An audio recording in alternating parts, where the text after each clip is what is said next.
Welcome to the show. This episode, we're looking at the Microsoft Surface Book 3. Amazon's got some new tech for your car, and open banking arrives in Australia.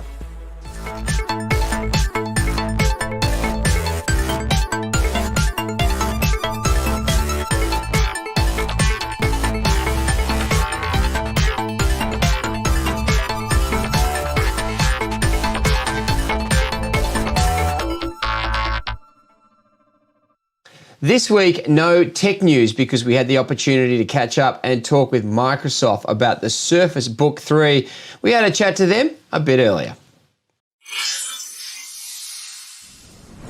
For the last few years, I've been using a Microsoft Surface Book. I started with the Surface Book 1 and then transferred to the Surface Book 2. And along the way, it's been a valuable technology companion for me to help me run my business, and also the elements outside my business like entertainment and those kinds of things. And now they've got the Surface Book 3, and I thought we'd have a chat with Robin Seiler from Microsoft as part of their devices business. Robin, how are you?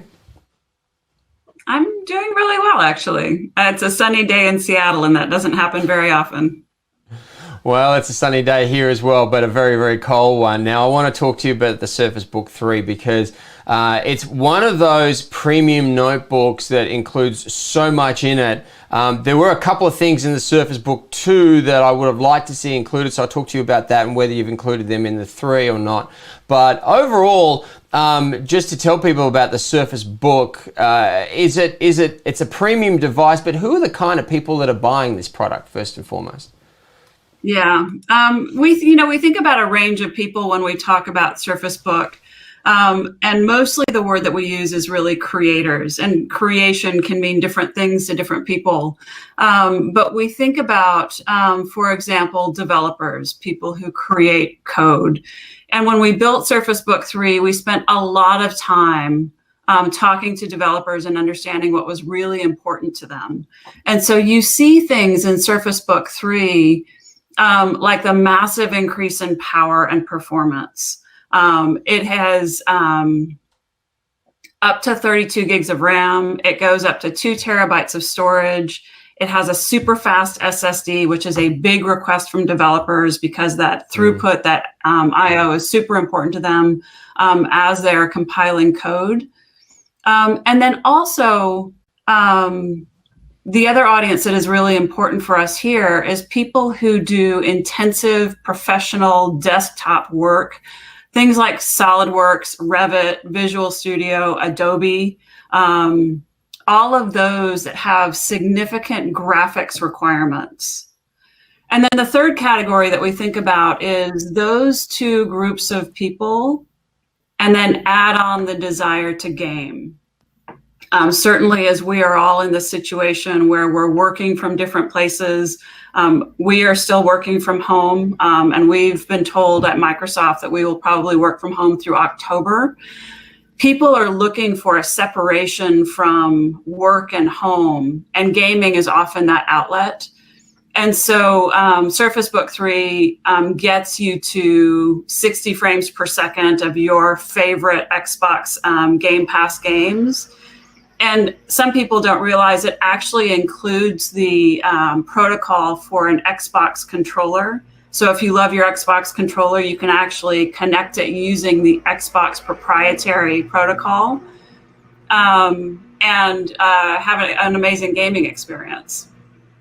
The interesting thing is you talk about creating content. There's been a number of times where I've been leaning up against the wall at a technology conference, just cutting up a video for a client that needed it turned around immediately after their press conference was finished, for example, and it works really well in those situations. There was one thing on the Surface Book 2 that it didn't have was that Thunderbolt port. Have you added that in the 3? Is there a reason why that's not included in the 3 if you haven't?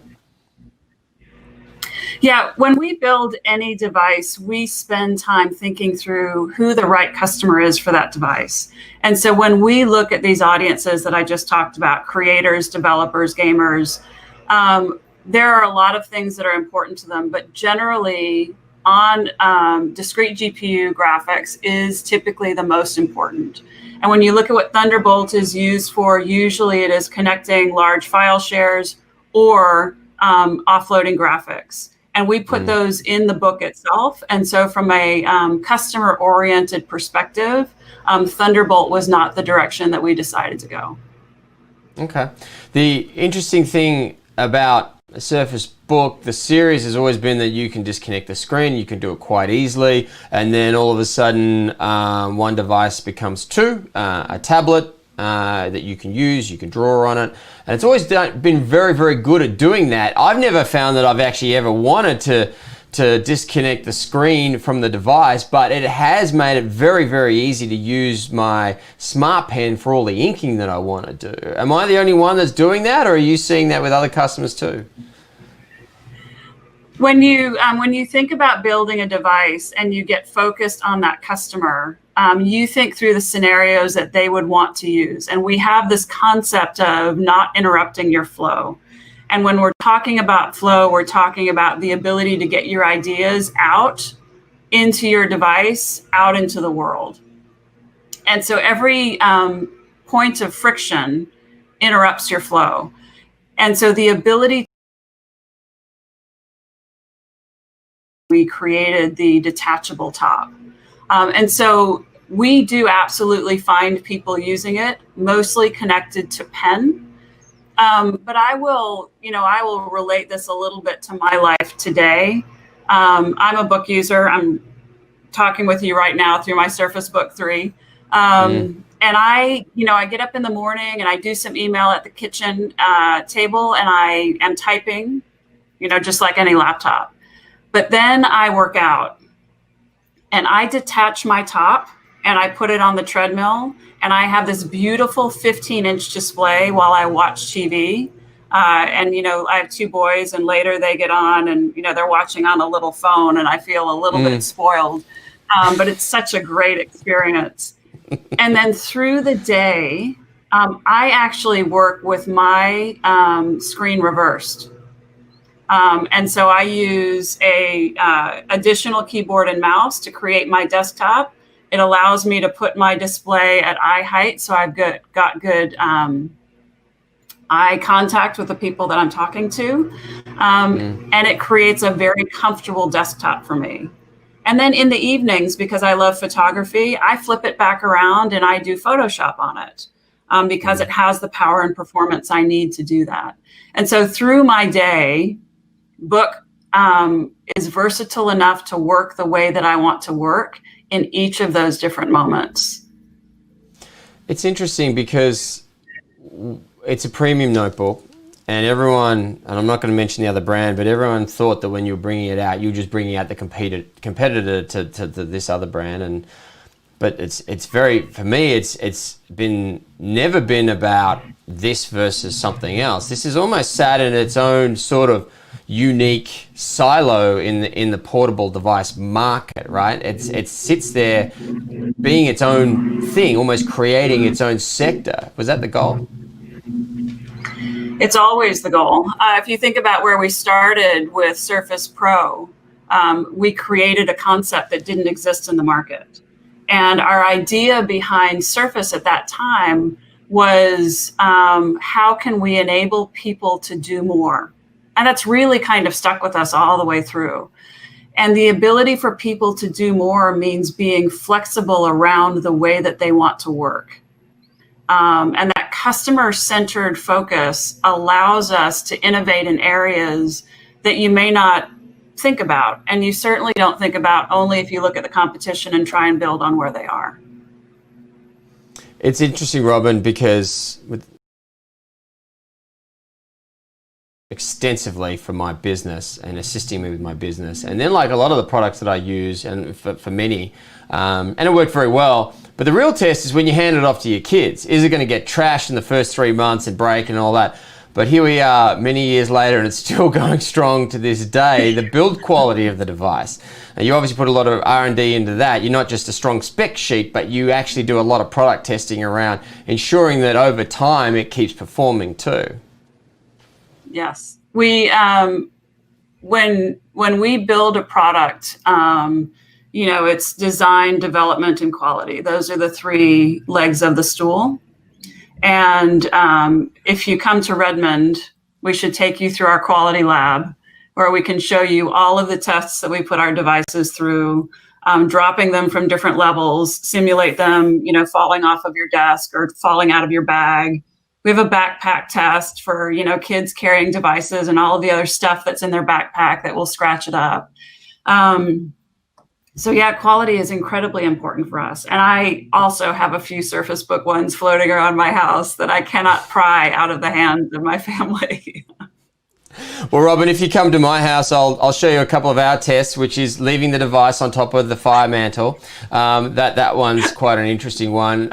Removing the device from the dog's mouth. There's a whole range of tests we could add to your lab that I'm sure would make things even more interesting. Look, so that's Surface Book 3. Surface Go 2 is another device which you've released as well. Obviously moving into that straight tablet market. Interesting, because you're not in the mobile phone space anymore. All your apps are in there though, and doing some great stuff there. But you continue to push ahead in the tablet space.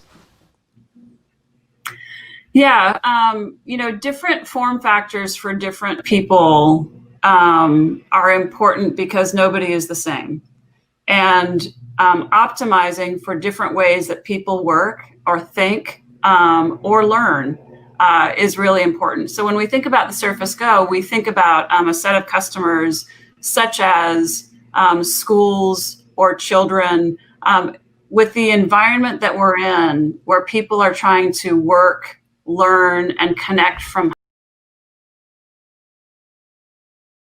a single device in every household to a single device for every person. If you think about trying to ensure that your kids are learning as much as they can, the ability of a product like Surface Go, which integrates pen with great camera experience, sets you up for success. And with this version of Surface Go, we did a couple of things. A performance improvement. We have studio mics so that we have great sound going into the device. And we increased the size of the display to 10.5 inches. It was previously 10 by thinning the bezels. Of course, it also has an LTE option. In the first few months of working from home, it felt like every time I was on a call, somebody was talking about their internet provider van sitting outside the house, and folks with LTE were pretty happy to be able to stay connected. Also, just finally, Robin, if I've got the Surface Book 2, which I have, what's the main reason I'm going to upgrade to the Surface Book 3? There's a few. Certainly from a performance perspective, it's a big deal. Surface Book 3 is the fastest device that we've ever shipped. It's 50% more performance. It has the longest battery life of any Surface device. It has 17 and a half hours in the 15-inch. And when you do detach your screen, it detaches 3 times faster, and we manage the use of the GPU if you have an app that is using the GPU. And so end to end, it's a fantastic experience. And if you go up to, 1 or 2 terabytes to store all of your stuff, that's an M.2 2280 SSD, which means it will scream. I love it. All right, Surface Book 3 and the Surface Go 2 is rolling out across Australia at the moment, in the world, in fact, to a whole bunch of different markets. Go check it out. It is a very good device. I've been using the 2 for a number of years. The 1 before that, well worth a look if you are most certainly one of the people that Robin mentioned at the beginning of the discussion. But really, in my view, anyone's going to get value out of these devices. Robin Seiler from Microsoft, thanks for coming on and talking about some of your latest devices. Thanks for your time. I really appreciate it. LG's investment in its OLED display technology over the years has meant the technology is improving, and the range of sizes and different designs has also evolved. The days where OLED technology would cost you an arm and a leg are gone, and with OLED TVs becoming more accessible, customers ought to know the advantages of the technology over traditional displays. OLED stands for Organic Light Emitting Diode. Despite the similarity of the name to LED LCD TVs, The technology behind the display is different. Instead of using a backlight shining through a colour filter to provide light for the image, each pixel in an OLED display is its own compatibility across its OLED range means customers will receive the best audio-visual experience available. Dolby Vision ensures you get excellent HDR quality for better contrast between bright and dark scenes. Dolby Atmos means you get an immersive surround sound experience that mimics a surround sound speaker setup in your living room. LG's OLED range has gotten bigger and better this year with new image processors, more sizes available, and more form factors. Starting with the entry-level OLED panels on the B series and ending with the final word in home cinema, the LG Signature 88-inch OLED 8K. With a huge 88-inch display size, no detail is lost thanks to its 8K resolution, powering 33 million pixels. LG improved upon the A9 Gen 2 processor from the C series, enabling it to upscale lower resolution content. And when proper 8K content becomes more widely available, the Signature OLED 8K will be ready for it. The Signature OLED 8K also comes with its own TV stand and powerful inbuilt soundbar for a premium audio experience. Range has an option for you, providing the best available image quality through OLED's individually lit pixels and LG's powerful image processors, quality of life features like voice control that make it easy to reach all your favorite content, and compatibility with digital formats like Dolby Vision and Dolby Atmos for the best at-home cinema experience around. On Life and Technology, now let's talk car technology, because obviously being able to add new pieces of tech to the car makes the experience of driving even better. A lot of the stuff that we've talked about in the past is dash cams and Bluetooth transmitters and even Wi-Fi solutions that you sit in the power socket of the car to bring internet to everybody while you're driving. But this time, the guys at Amazon have got a new product with their Amazon Echo Auto, and Geoff Quattromani, tech expert, friend of the show, is here to talk to us more about it. How are you, Geoff? Really well, Charlie. Look, do I really want to add Amazon technology into my car? What am I going to get from doing that? Look, I think for me, this has been an extension of the smart home. When you think about having a smart speaker in the house, which you're already using to, ask questions, control some lights or appliances, this is taking that device and then putting it in the car. You're essentially saying that wherever I go, I want to be able to continue my conversation with Alexa, meaning that I could always ask how long it's going to take me to get to the office. But I could also be potentially saying, have I left the hair straightener on? Alexa, turn off the hair straightener, if you do have control of those things in the home. And I guess, the question I want to understand is, why would I buy a separate device when I can get this by just having my smartphone on the dock in the car? It's a really good question, and it's something that I was toying with as well. And for me, it is actually getting the phone out of the picture. So if you want to drive as safe as possible, eyes on the road and just talking, this is where this product really works. It's got 8 microphones built into it. And if you have it mounted on an air conditioning vent or even just sitting on top of the dashboard, it hears you really well. And to be honest, Alexa is one of those better voice assistants compared to Siri, where it actually can do a lot more. It will understand most of the commands that you're making. But for controlling music, navigation, but also going back to control the smart home, I think this is a very smart device. All right, let's talk about how you set it up, because I remember asking the guys at Amazon a bunch of questions about this, because you Bluetooth to the device, you Bluetooth to your car stereo, you have to have your phone in the picture as well as sort of the nucleus of all the connectivity. Is that correct? Yeah, absolutely. So it is a little bit confusing to understand, but the Echo Auto uses Bluetooth to connect to your smartphone. Your smartphone is obviously using the internet to do all of that data work, as in, processing music commands and smart home controls and things like that. And then your phone is connected to the infotainment system in the car. So you've got this Bermuda Triangle of communication going on between the 3 devices, that when you talk to Echo Auto, it's communicating to your phone, and that audio is being processed through your car stereo. So whether it's controlling music or whatever answers or questions you're asking the Echo Auto, all of it's being processed through the phone itself, but then delivering that audio experience through the car. Do you get Bluetooth dropouts with this level of complexity that we're talking about here? Look, I think there is some handshaking going on, and I have noticed instances where it does seem to fail, where Echo Auto feels like it can't communicate with my phone, or it feels like it's lost its internet connection, which again is coming from the phone. So I do think that while the phone is trying to manage this relationship between Echo Auto and your car, there are instances in my experience where it just doesn't work, and you wonder why. You're looking at everything, it seems all connected.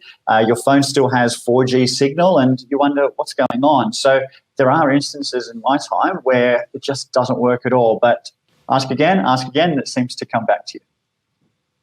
So the other thing I want to understand very quickly before we go, do you leave the device on the dash when you go in, when you park the car, for example? I mean, is it worth that much that somebody would smash a window to steal it?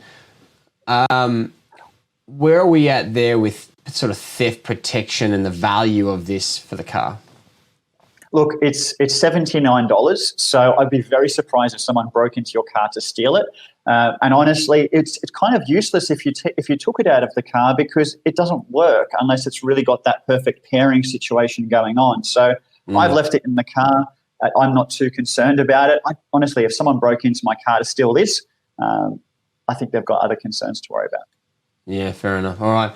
It's available now. The Amazon Echo Auto. It's interesting piece of kit. Not sure if it's right for me, but look, definitely going to help a lot of people who want to have that more integrated, hands-free experience while they're driving. Geoff Quattromani, friend of the show, tech expert. Thanks for joining us today. Thank you, Charlie.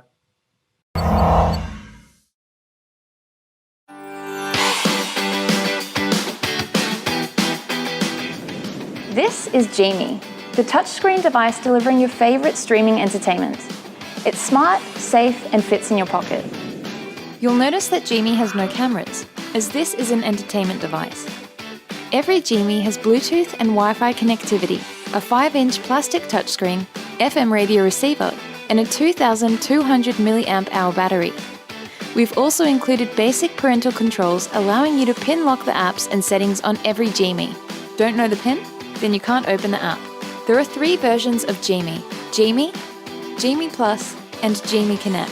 Genie is perfect for listening to apps like Spotify and Apple Music with limited distractions. Genie Plus has the same hardware but is a Google-registered device. So we've pre-installed some Google services like YouTube, Google Maps, and Chrome, and you can download and install your favorite apps via the Google Play Store.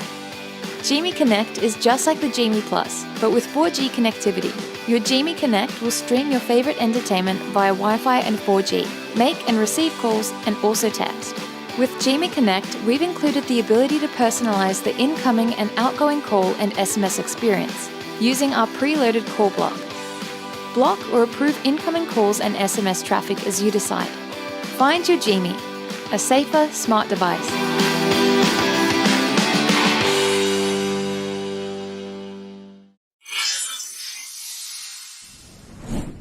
Open banking is now upon the people of Australia. Other areas of the world are experiencing similar rules around how our data is able to be managed and used. And I thought with open banking coming in for the Australian market from July 1, we should have a talk about what it is, what it means for banking customers and banking businesses. Marie is from TrueLayer and she joins us to talk about open banking. How are you, Marie? I'm doing good. Good morning. And thank you very much for your time today. Look, open banking, what is it, firstly, that open banking is that we haven't had in the Australian market up until now? The idea of open banking is quite simple. It's that anytime you use a financial product, the data you generate when you use that financial product is yours to make use of. So it's not just data that the bank can use, it's also data that you could use to get better pricing, better access, and better services. And so open banking is about making that data shareable. So we're generating this data every single day, right? And probably more and more than ever before, especially during COVID, because of the suggestion of tap and pay versus cash payments. Is that something that you've seen? Yeah, absolutely. We've seen a huge increase in digital payments, digital transactions, people not wanting to go into the branch to open new accounts, change their accounts, and open banking makes a lot of those interactions much more seamless and more secure. So then let's look at open banking and the benefit of it to the customer. What's the attraction for me as a banking customer to take advantage of this new form of banking or rule set around banking and my data? I'd say the big advantage is that if you think about the last time you called your bank to renegotiate your mortgage rate or your loan rate, it's probably not happened that frequently because it's kind of a pain. And let's be honest, most of us don't do it. And the benefit of open banking sharing is that it will become much more easy for you to do that either through new third-party applications that securely make use of that data for you and do that work for you.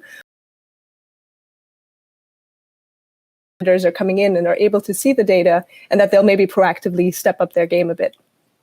So let's talk about how this is going to work then, all right? And I understand what you're saying, but look, let's be realistic that there are countries in the world, Australia's one of them, where mortgage customers barely will pick up the phone to the bank to get a better deal, right? And that's often an easier way to get 0.25% or part thereof off your mortgage rate. So if we're not even doing that now, how is it that all of a sudden that all because of this new data regulation, we're going to start doing it? What's going to change if we're not even just picking up the phone to our bank now?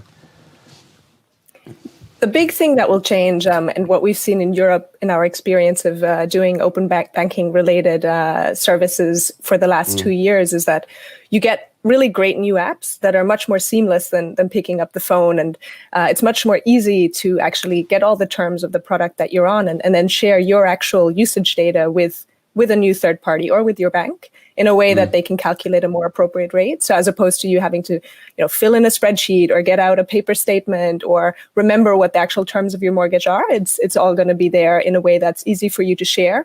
And the apps that are using the data will be much more easy to use, and it'll be easier to connect the banks to these new apps and share the data between them.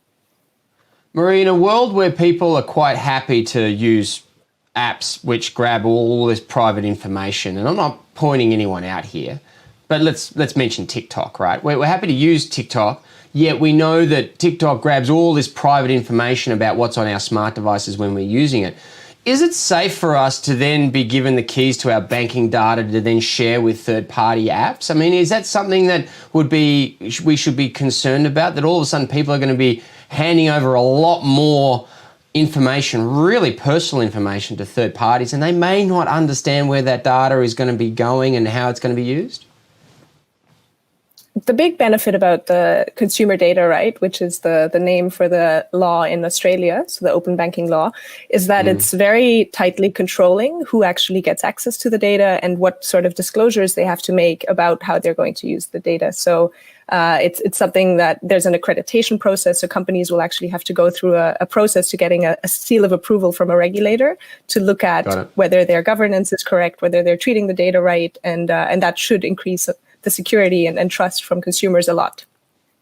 So there has been a fairly large padlock put on the gate of this by the authorities to ensure that we, even if we're not thorough enough with our investigations ourselves, our data is going to be protected in how it's used.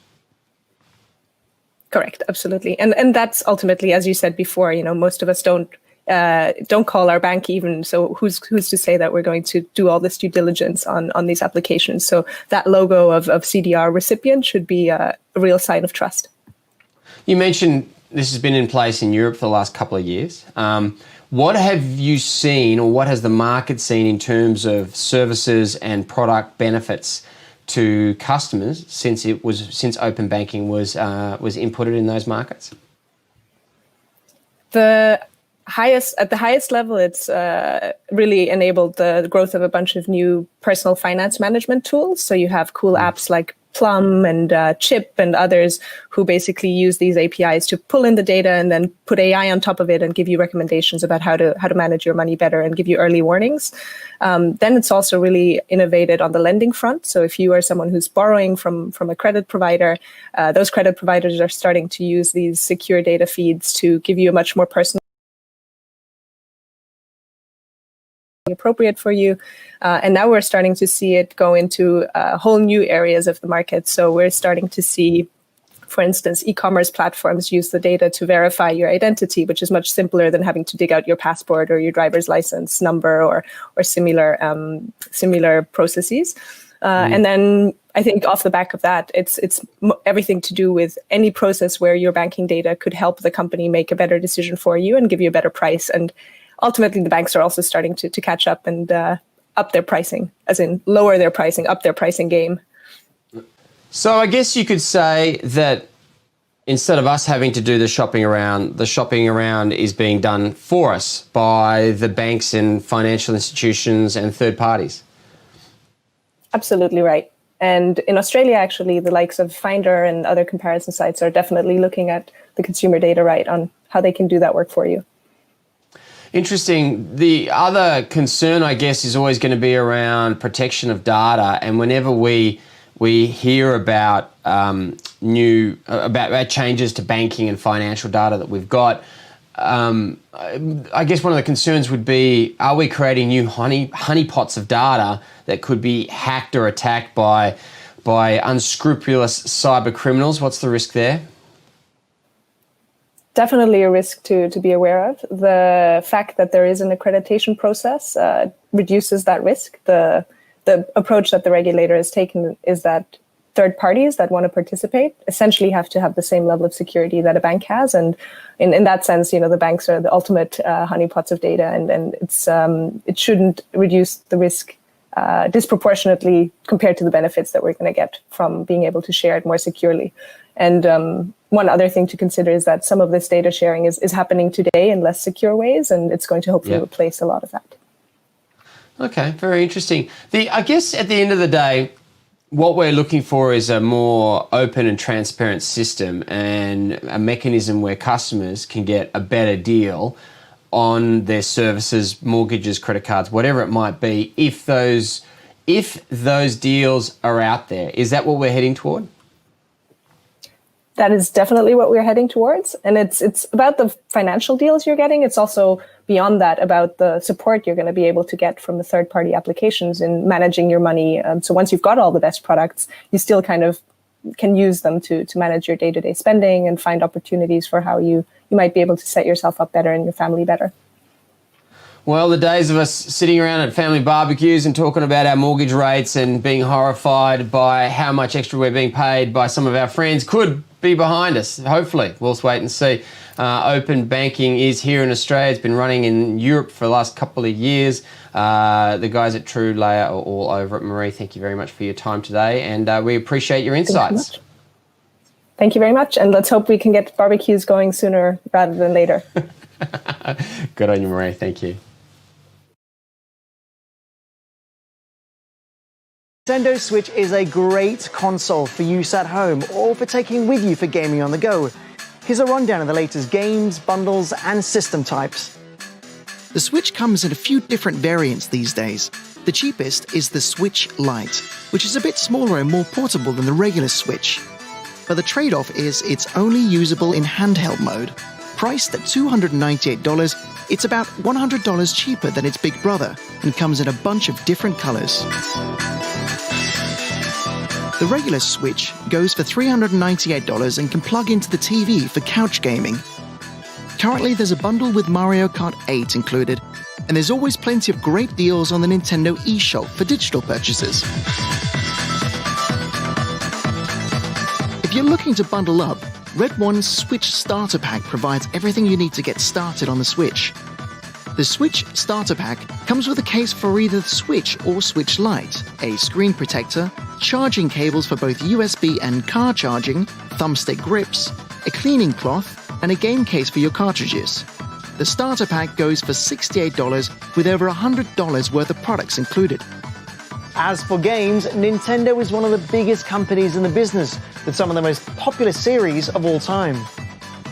One of the latest is Luigi's Mansion 3, based on an old favorite from the Nintendo GameCube days, now available for the Switch. In the game, players control Luigi navigating a haunted hotel with riddles and puzzles to solve. So if you're after a gift for the kids or for yourself this Christmas, the Nintendo Switch has a lot to offer. This segment is brought to you by Geoff, the safer smart device. Lots of questions coming through. Leave them with us. We will get to them on the show. John has had a problem with printing, and John, unfortunately, is not the only one who's had this problem. It's been a theme of Windows 10 users over the past month since Microsoft released a security update that plays havoc with printers all over the world. Not all of them, of course, but a great many of them. Now, what John needs to do is roll back that security update and then hide the update in his update settings to ensure that that security update doesn't just reinstall itself. The update is the KB4557957 security patch that's auto-installed onto Windows 10 devices. And when you uninstall it, the bulk of people are finding they can once again print all over again. Of course, Microsoft's working on a patch that doesn't do this to your computer, and it'll be out any day soon. But until then, uninstall the update, you'll be able to print again. That's questions for this week. Thank you for tuning in. That's all we've got time for this week. Don't forget our radio show is on 8 a.m. Australian Eastern Standard Time. Saturday morning, we'll have a Cybershack TV episode. July 18 on Channel 9 plus cybershack.com for more tech news and other cool tech stuff as we release it during the month. We'll see you next week.